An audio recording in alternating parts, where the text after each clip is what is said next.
Ever feel like your energy and your mood just take a nosedive the second winter rolls in? Well, you are definitely not alone.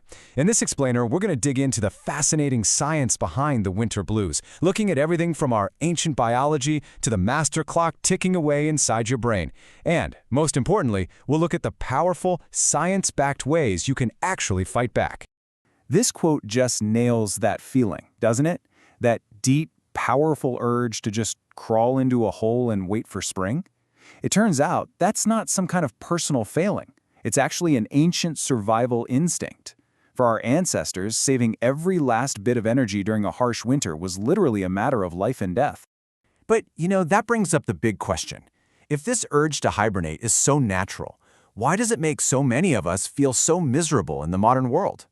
Well, this is where our ancient wiring really starts to clash with our current reality, a mismatch we're going to explore right now. So, let's start right there with that hibernation instinct. It's what scientists call an evolutionary mismatch. This feeling of wanting to withdraw is a super old strategy for survival, and it's hardwired into tons of species to conserve energy when food is scarce. And here is the absolute core of the problem. That survival strategy was designed for external threats, things like predators or starving. But today, when we're safe and warm inside, that same instinct to pull back gets turned inward. We start avoiding our own thoughts and feelings, and we push away the social connections that we actually need to thrive. It's a perfectly evolved strategy that just doesn't work for us anymore. So, moving beyond the evolutionary psychology, what is actually happening inside our bodies? Well, the answer lies with a tiny but incredibly powerful timekeeper that's located deep inside your brain. We're talking about your circadian rhythms. You can think of these as the master program for your entire body. They're what tell you when to feel sleepy, when to get hungry, and when to feel sharp and alert. And when this internal schedule is running smoothly, everything just feels right. But when it gets thrown off, it can cause everything from fatigue to some pretty serious mood changes.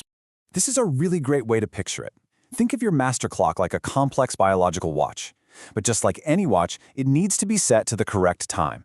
And the number one signal your body uses to sync up this internal clock with the outside world is light. And this leads us straight to the main scientific theory for seasonal depression. It's called the phase shift hypothesis. The later dawn in the winter causes a phase delay in your internal clock. In simple terms, your body's clock is running late compared to your alarm clock. And this mismatch throws your entire system out of whack, creating that feeling of constant jet lag, fatigue, and that low mood. Okay, so this whole out-of-sync feeling doesn't hit everyone in the same way. It really exists on a spectrum, from a very common case of the winter blues all the way to a more severe, diagnosable clinical disorder. And these numbers are pretty significant. A full 20%, that's 1 in 5 people in the US, feels the effects of seasonal change in a big way. About 1 in 7 people get the milder winter blues, while a smaller but still really substantial group of about 6% deals with a much more severe condition called seasonal affective disorder, or SAD. The key differences really boil down to severity and impact.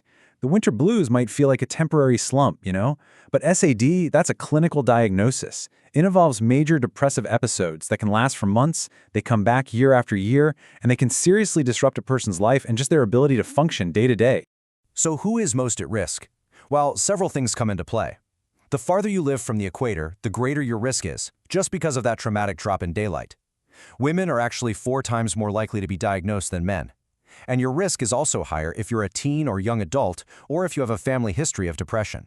So now for the good news, the solutions. Because we understand that the problem is a misaligned biological clock, the most effective treatments are all about one thing: hacking that clock to get it right back on track.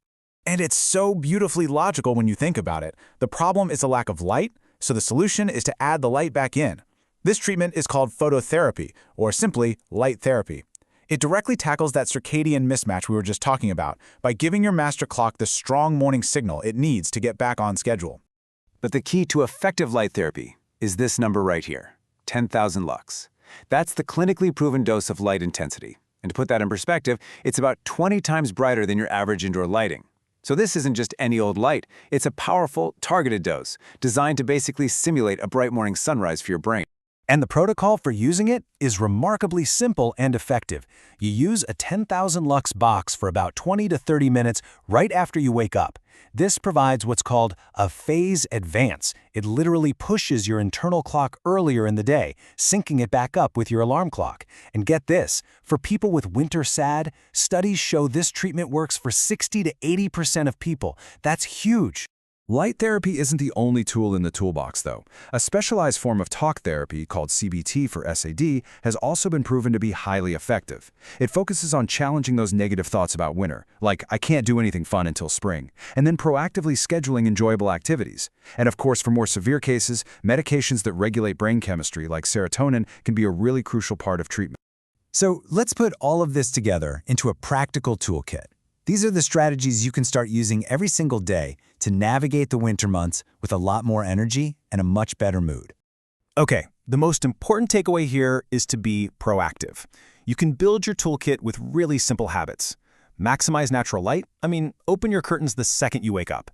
Get outside for a walk every day, even if it's cloudy. The light still helps. Pay attention to your nutrition to keep your energy stable. And finally, fight that urge to hibernate by actively scheduling time with friends. Every single one of these things helps support your body's natural rhythms. Ultimately, understanding the science behind seasonal moods is so empowering. It's not just some vague feeling you have to suffer through. It's a biological process that you can actually influence. So what's one thing you'll do? Whether it's trying light therapy, scheduling that morning walk, or just reconnecting with a friend, taking one small step to reset your clock can make a huge difference in how you feel.